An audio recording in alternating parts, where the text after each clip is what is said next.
20 years younger. What? The film back here. Oh, you can see it? Yeah. We take out all the lines. Oh, cool. Okay, Judy, anytime you're ready. Okay. Good morning, Marilyn. I'd like to welcome you to the Elder Taping project that we're doing. And I'd like to start off by asking you to state your name and then how to spell it, and then give us where you were born and the date you were born. Okay. Good morning, Judy. Well, my name is Marilyn June King. I was born September 3rd, 1948, in Green Bay, Wisconsin. Okay. Do you want to spell the name for him again? Okay, Marilyn Junekking. 1948? 1948. Okay. Let's have you tell us a little bit about your mom and dad, and we'll start with your mom's side first. Okay. My mom is Lavinia King. She married Edwin Demon King. And do you know what her mom's name and her her mother was Irene Moore, and Simon Moore was her father. And my dad, his dad was Albert King, and his mother was Sarah King. Okay, those are your grandparents. Do you remember your great-grandparents at all?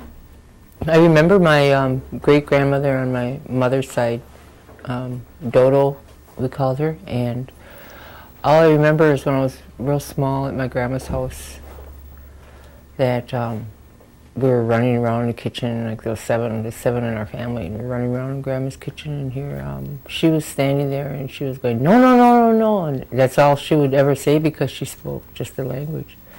I didn't know that at the time, but that's all I remember of her. I don't remember seeing her after that, or... She just spoke Oneida? Yeah, she just spoke Oneida, and I remember that's all she would say to us, is no, no, no, no, no. The favorite word of grandparents. Yeah. Okay.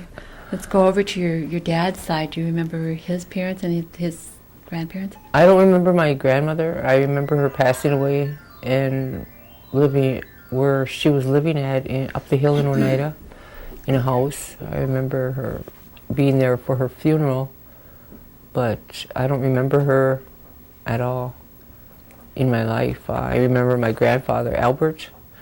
He was a carpenter, and he worked on people's houses for room and board and whatever. Did they speak Oneida? No. I don't know if my grandpa did or not, but not around us. I never heard him speak the language. Did grandparents on either side talk about boarding school experience or where they went to school? No. My grandpa never talked about his earlier life. Or my grandma did a little bit, that she went to school. But she never told me what it was like or what she went through. Irene? Yeah. And then your grandpa Sim, what do you remember about him? He was always smiling. I remember that about him. He was just a loving man, always treated me real good. And I remember him being in the barn all the time and coming over there and seeing him come out of the barn or out in the yard working. He was always working on the fields. He was a hard-working man. He seemed like he was a very tall man as well. Maybe he wasn't. It just seemed that. He always seemed like a big man to me too, yeah. Especially his hands. That's why I must got my big hands from my grandpa. Okay. Okay, those are your parents and your grandparents. And where did they live when you were born? My parents? Yeah. Or where did I live? We lived out on where they still live right now on Culperston, on the other side of the res over there near. Okay. Do you remember your parents or your grandparents doing any of the collecting herbs, canning, or anything along those lines? My grandmother, not so much medicines. I remember this one, number 6, she used to get and use that. I didn't know what it was for then, but I knew that it was number 6. And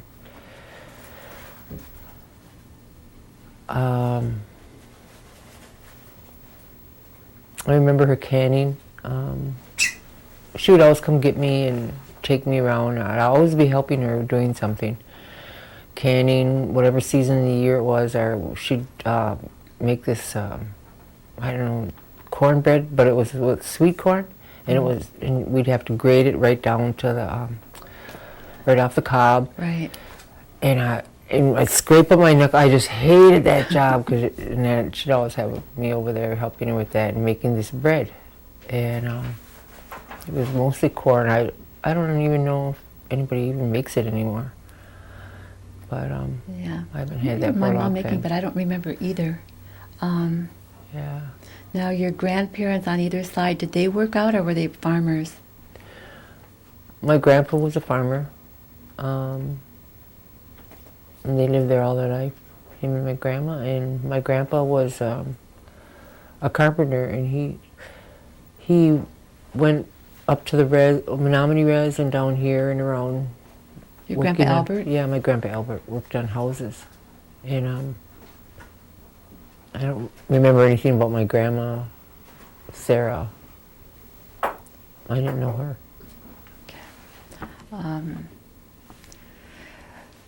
Now we're going to talk about your brothers and sisters and where you fall in that line. You would start at the very top with the oldest and work your way down to the youngest, and give us their names. Okay, I have 5 brothers and 1 sister. I'm the second child. The oldest is my brother Ron King, and then there's me, and then I have one sister, and that's Pamela Webster. Now, and let's see now.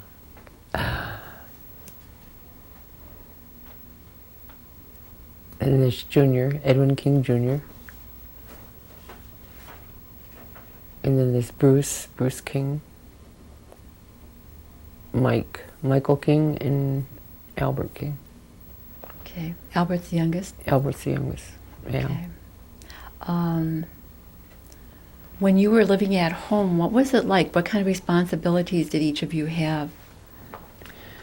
We didn't have any running water. We had to haul water from my grandma's house. We'd go over there and bring water back by the house. And we lived like in a country block. They lived around the corner.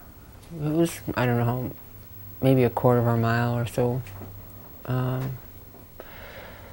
And we used to have to cut wood and burn, we had wood fire for heat in the winter.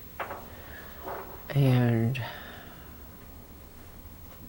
just cooking and cleaning, and we lived in it was like the kitchen was on one side and the living room was on the other, and there was just the upstairs was like 2 eaves. My mom and dad were on one side and we were all on the other side. Until I was about in my high school year, then they put an addition on, and then we had another bedroom and turned them 2 bedrooms in, ended up with 2, 3, 4 bedrooms after we put that addition on. But we lived in that little house there for quite a few years. So everybody had a job that they were responsible for, pretty much? Me and my sister did the dishes and the kitchen work, and my brothers usually went out and got the wood. What kind of games did you guys play? Any baseball or? We used to play baseball, or we used to always be out in the woods and playing with them cows. My grandpa's cows they'd come out into the woods to pasture, and then he'd have a thing where they drink water over by our house, and we'd fill that up with water all the time. A couple of times we jumped in there ourselves. I remember doing that, and we'd ride them cows through the woods. As soon as we'd get on them, they'd head for the woods, and then they'd knock us off with the bushes. I remember that part. That was fun, riding them cows. And there was one particular cow. Her name was Tippy, and she'd always let us ride her. She was the best one. Did you guys help with the haying at all? My brothers did. They helped Grandpa on the farm, and my brother Ron was over there a lot. They each were over there quite a bit. helping Grandpa with all his chores, haying and all that. Where did the kids go to school? We went to Pine Grove. That was up on 54. Or no, yeah, Highway 54 there. It's not even there anymore, but it was a one-room schoolhouse. We had a teacher, Mrs. Miller. She was our teacher over there.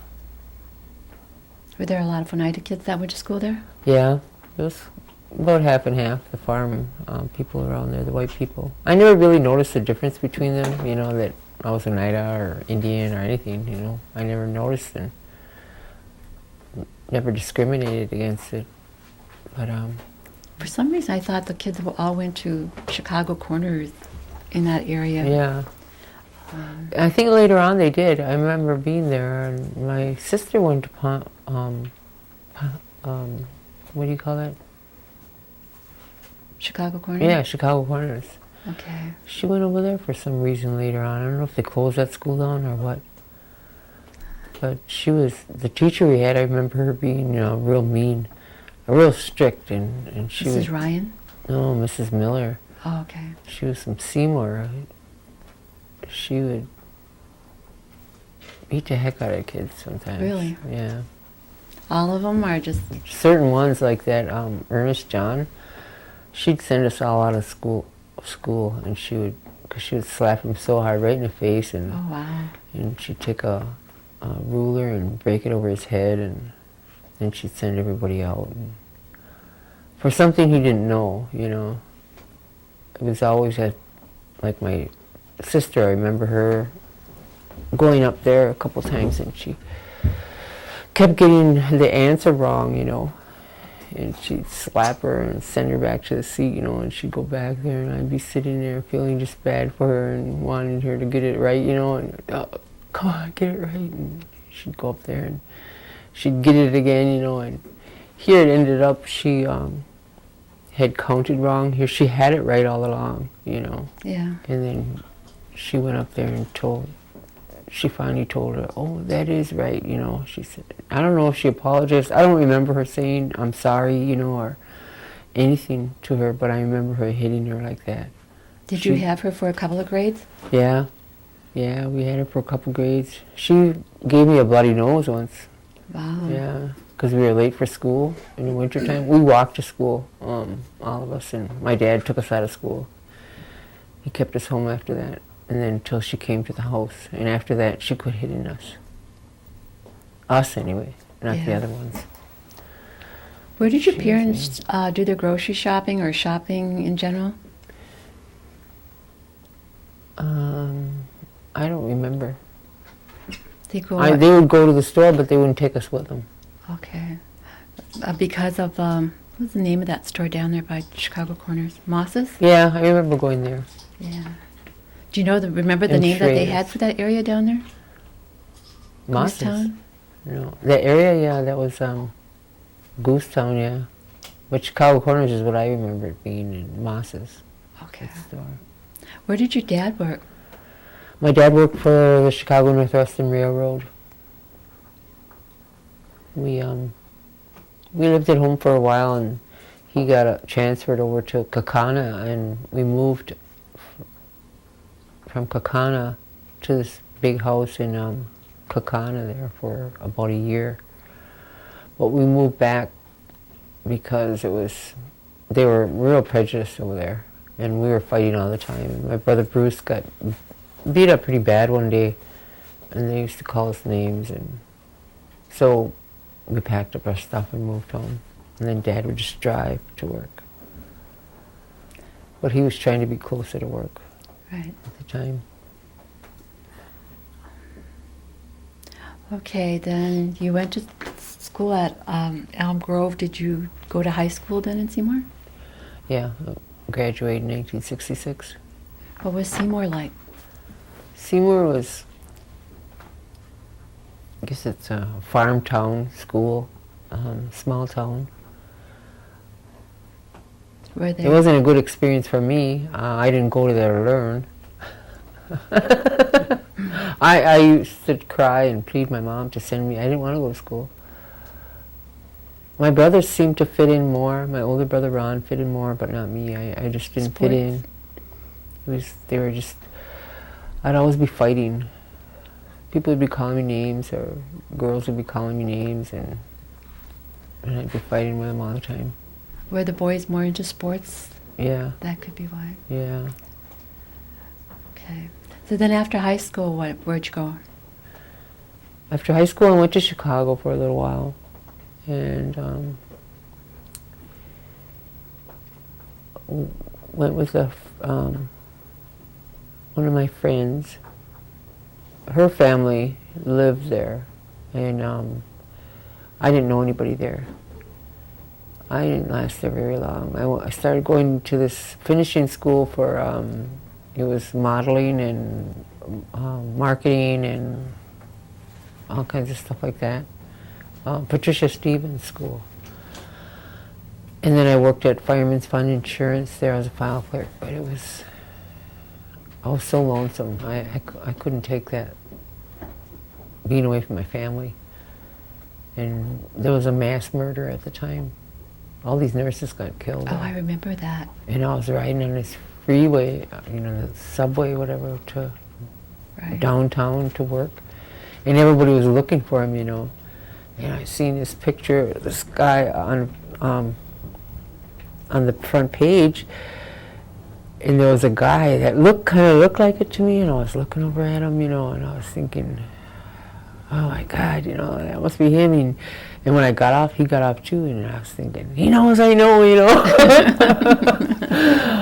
Then you had to get a slip of paper and then punch it in something else and then give it to your bus driver. And I was just running, and that guy was right behind me, and I was freaking out. Is that the Richard Speck? Yeah, that's him. Yeah. Yeah. So where did you go when you started running then? I went to my bus. I got my thing. You had In the token? you had to get a ticket, like a transfer ticket, to go from the L train to the bus, because I had to take a bus then to where I lived. Did he get on the bus with you? No, he went the other way. I was panicking and everything. I was turning around, and he just turned and went the other way, when they came out of the subway part. That would be scary. It was scary, and I came home. I just couldn't take it. And I don't know what I did after that. I don't know if I started working here then or not. I don't think so. I moved into Green Bay and went to a school for cosmetology for a while over there. But it's another story. So after the cosmetology, you moved back to Green Bay, then what? I actually don't remember too much. I drank a lot. I'm a recovering alcoholic. I've been clean and sober for about 9 years now. But I drank a lot of those years of partying, and I'm sorry about it now today, but what can you do? Just try to help somebody else that's suffering from the disease of alcoholism. I know you've been working for the tribe for quite a while. Where did you start out with them? I started out working for them in the land office, I believe. I worked with title searching, researching the reservation.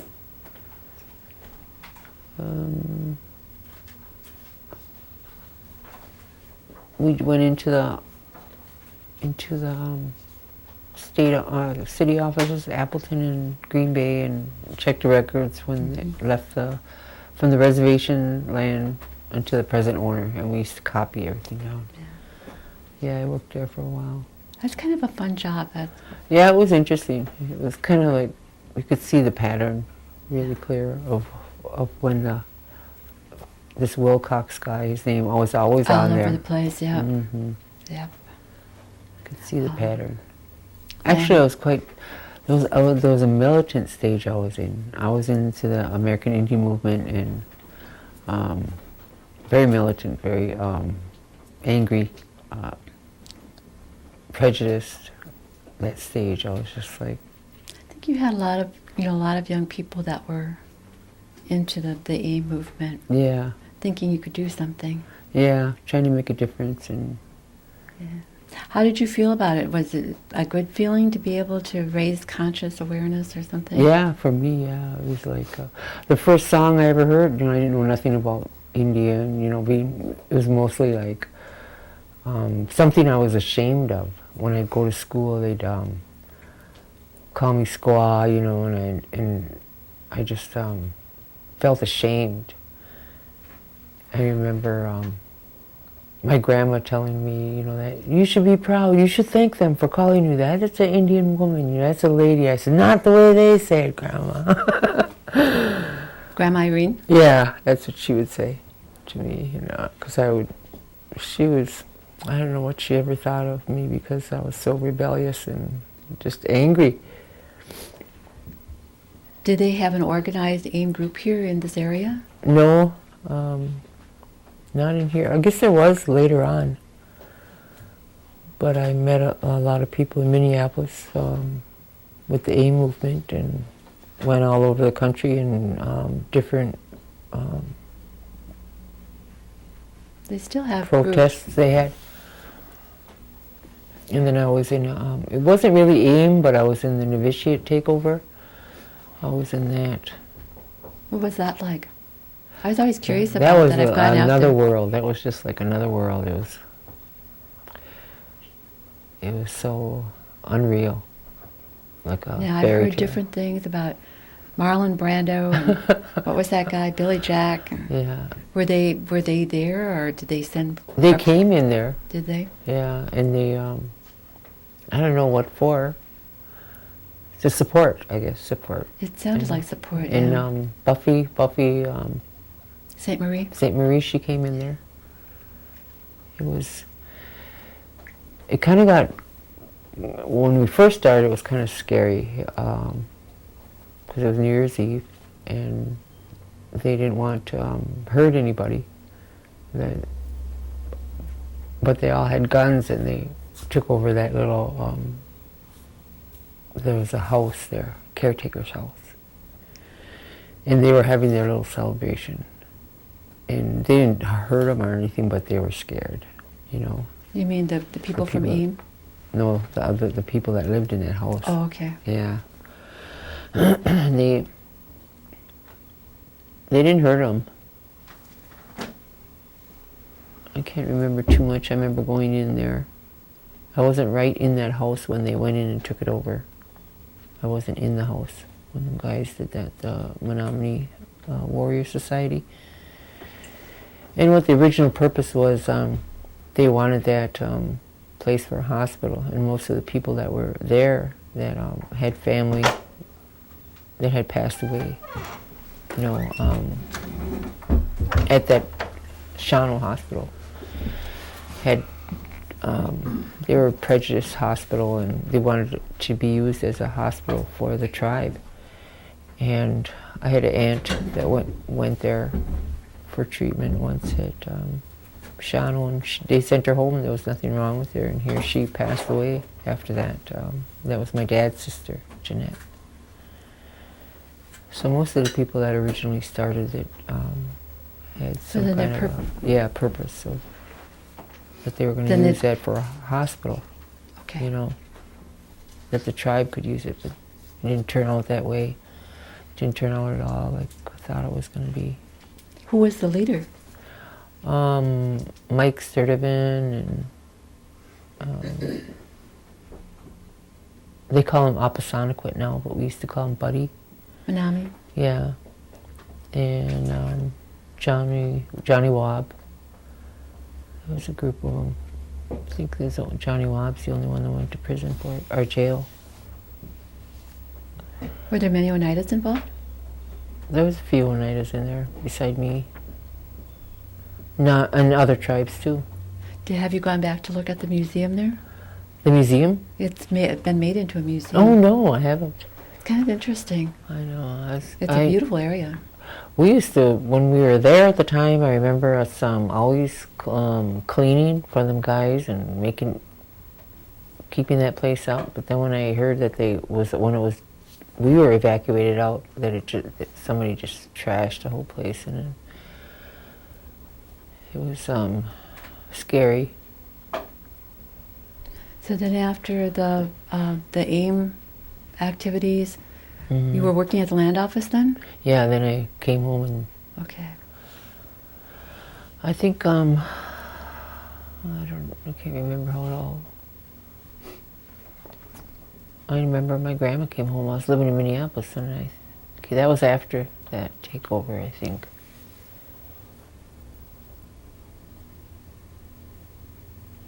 And then I came home. And then I started working here in the land office after that. Well, okay, then from the land office, you worked there how many years? About 12, you said? No, I only worked there maybe 3 years. Okay. 3, 4 years. Where'd you go from there? I went to Education Opportunity Center. I worked there for 3, 4 years. That was at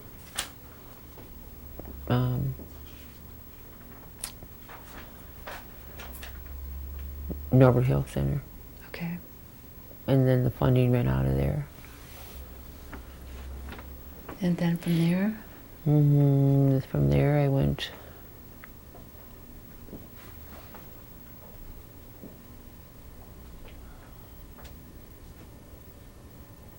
recreation. I was working in recreation for a while. I was a recreational aide. Okay. They used to have the white building, they call it. It's over the old CC camp, right at the end of the res. The other end. I think that's when more program monies were coming in with grants, and they started developing more programs. Yeah, I remember that building. Yeah, they had recreation there. Right. I worked there for 3, 4 years too. Was Site 2 there then? Yeah, Site 2 was there. Okay. Those kids from Site 2 came over there. Or they, and then they turned, I think they turned to, I think the Civic Center was turned into a bingo hall then, or they used it. Well, I think it was the bingo hall first, and then they turned it into a recreation center, wasn't it? I'm not sure either. The library was in there I for a think while. it was always the recreation center, but then it turned into a bingo place, money-making thing, and then we're housed over there. The recreation was over there. Did you work over there then? Yeah, in the white building, I worked over there. Okay. It was rough. It was really rough. The kids, you mean? The building itself, and Well, it was an old building. it was an old building. I think and they used to it have was- GTC meetings around the pot-bellied stove in there. Oh yeah. I remember when they used to. My grandma used to take me to BC meetings with her over at the Chicago Corners there. They used to have their meetings in there. Long time Okay, ago. then from recreation, where'd you go? Oh, let's see. Where did I go after that? I should have brought my resume. Can't remember. I think I went to personnel office after that. I worked in there for a while. Then I went to the main office at Norbert Hill Center. I worked there for about 9 years. And then I worked with the business committee. I worked with Ernie Stevens up there. I was his teacher aide, or teacher aide, councilman's assistant. I worked. And after that, I went to commodities. I've been in commodities for 8 years now. I think that's about it. Okay. Let's see. Okay, and you're working right now at the, Food distribution. right, with Nori. Nori Damrell is my supervisor. Do you have any children? Yeah, I have a daughter. She's she works for the tribe, lives here. What is her name? Her name is Lisa Madrid. It's Madrid. I have 2 grandchildren, Patrick and Lillian, and I have a son. He lives in Madison. His name is Jason. and I'd given him up for adoption years ago, and he came back into my life. He was looking for me, and he found me about 4 years now.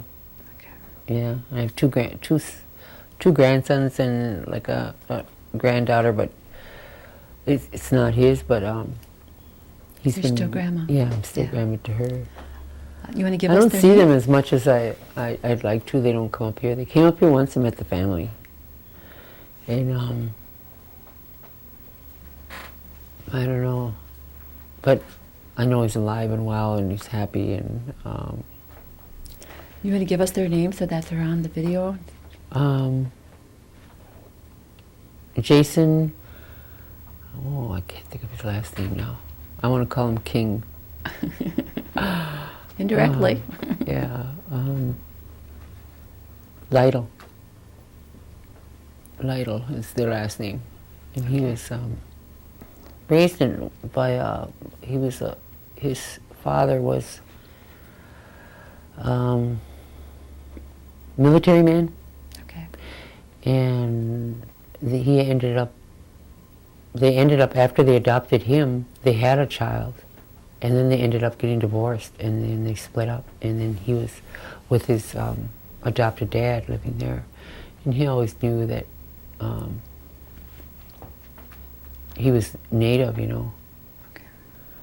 But we had quite a reunion when we first met. I was so scared, but he was too. But it ended up good. Okay. So those are your grandchildren.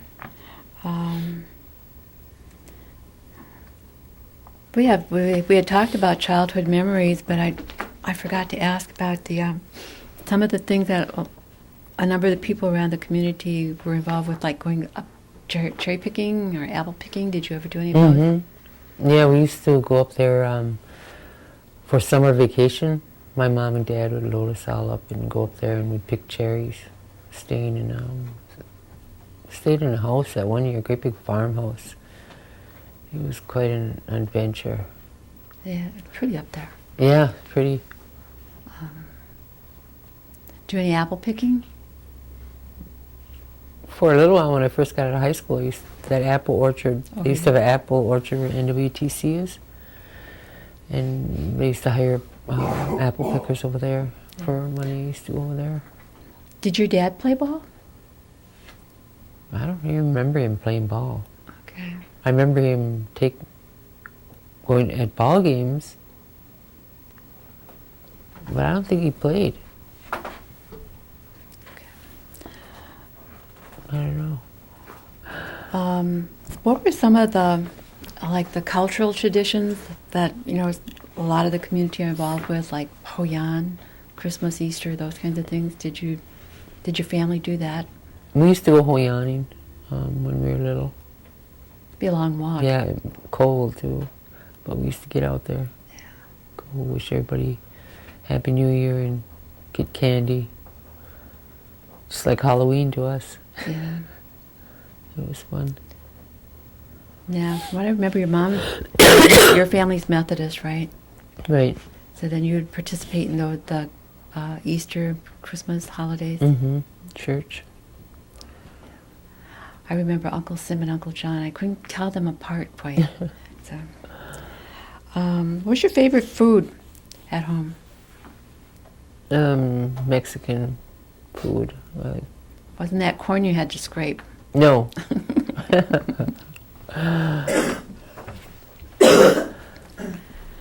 No. Okay. So, let's see. There weren't any marriages, right? I was married at To? one point to a Menominee guy, Gerald Teller. Okay. And I ask you a couple of questions about some of the things that are talked about in the community, like sovereignty. What is your feeling on sovereignty? Sovereignty? Mm-hmm. I prefer to aim. I don't think there is any sovereignty. Because Yeah. we're so dependent on the United States for everything. Seems like, how can you be a sovereign nation? You wouldn't have to take nothing from the government if you're sovereign at all. Okay. So I don't think we're a sovereign nation. What about the New York land claims? What are your feelings on that?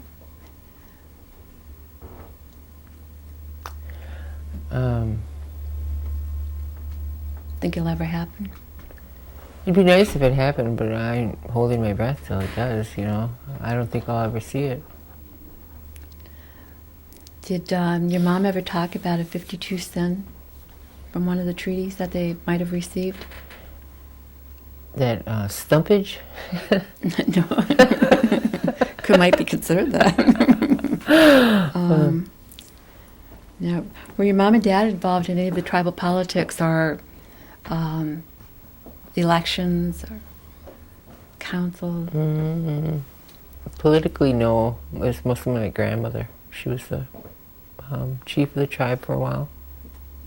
And she was real active with the tribe in the community church and all that. I was more influenced by her than anybody.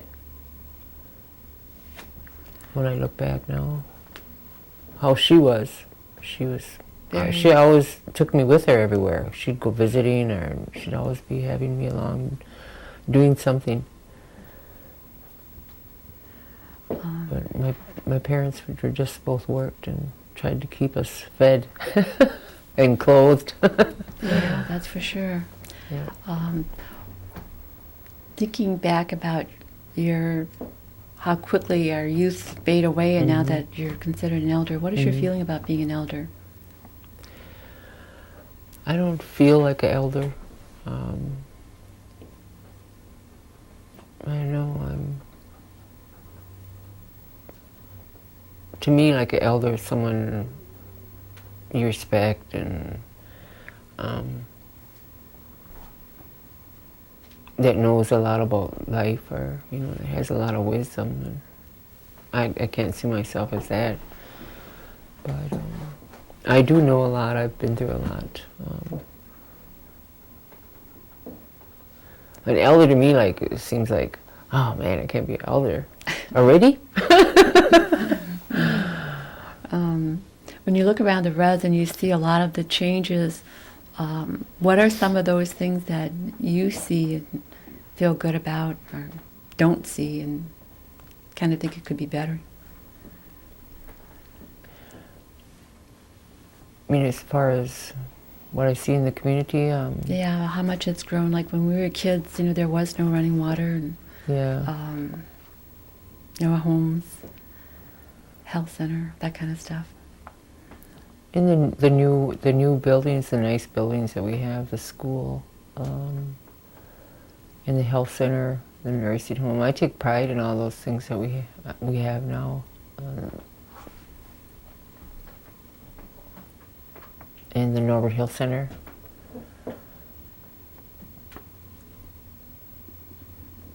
Think you've seen a lot of progress? Oh yeah, when there was nothing there. Yeah. Like all that was over here, like where the health center is, that used to all be fields, and now it's filling up. Anything you think they could do better? There is, but Okay. we can always do better. That's my feeling. Okay. One of the things that we like to ask people about is if their families shared any stories. Some people call them witch stories, some people call them ghost stories. But we have one that runs through the village from one end to the other. So I was going to ask you if you know of any that your family has shared. Not really. I've heard a story when I was younger, but not from my family. Okay. Well, it's been fun sharing your history with you, and I'm going to ask the gentleman if I missed any of the questions. Did we go through advice to youth? Go through what? Advice to the young generation? Last question, usually. Looking back and thinking forward, what would be your advice to the young people coming up? My advice to them would be stay away from drugs and alcohol and hang on to your traditions and your family. I lost a lot of years to drinking and drugs, that I'm sorry for now. That you think you're never going to get older, and you do, Like, there is a tomorrow for some. I used to always live so recklessly, like there was no tomorrow. And my father used to always tell me that. There's a tomorrow. And I said, well, how do you know? But there is a tomorrow, and to love yourself and to be proud of who you are and just stay away from drugs and alcohol. Okay. Thank you very much, Marilyn. You're welcome.